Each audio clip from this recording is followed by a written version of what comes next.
ഫാഷനാണ് ഏറ്റവും മൈലേജ് കൂടിയ വണ്ടിയാണ് സ്കൂട്ടറിൽ വെച്ച്. എത്ര? 30,000 രൂപ. നമുക്ക് സ്റ്റാർട്ട് ചെയ്തു 30,000 രൂപയാണ്. 12,000 കിലോമീറ്റർ ഓടിയിരിക്കുന്നത്. കാര്യം ഇത് ഗേൾസൊക്കെ ഉപയോഗിക്കുന്ന വണ്ടി കേട്ടോ. നല്ല വെയിറ്റ് കുറഞ്ഞ മൈലേജ് കൂടിയ വണ്ടി. ഓക്കെ, എത്രയാണെന്ന് പറഞ്ഞാൽ 30 രൂപയാണ്. 30,000 രൂപ. നമുക്ക് ഇതൊക്കെ ഫിനാൻസൊക്കെ അവൈലബിൾ അല്ലേ? Finance available. 10,000 രൂപയ്ക്ക് ഉണ്ടെങ്കിൽ വണ്ടി എടുക്കാമല്ലോ. 34,000 കിലോമീറ്റർ ഓടിയിട്ടുണ്ട്. കാര്യങ്ങളൊക്കെ ക്ലീനാണ്. സ്ക്രാച്ചോ കാര്യങ്ങളോ ഒന്നുമില്ല. 41 രൂപ. ഓക്കെ, 41 രൂപയാണ് ചെയ്യുന്നത്. അപ്പം ഏകദേശം എനിക്ക് തോന്നുന്നത് 60 മൈലേജ് കിട്ടും. മൈലേജ് കിങ് എന്നാണ് ഇതിനെ വിളിക്കുന്നത്.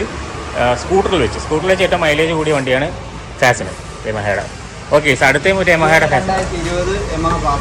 ഓക്കെ, 2020 മോഡൽ, ഇച്ചിരി കൂടെ ലേറ്റസ്റ്റ് മോഡൽ.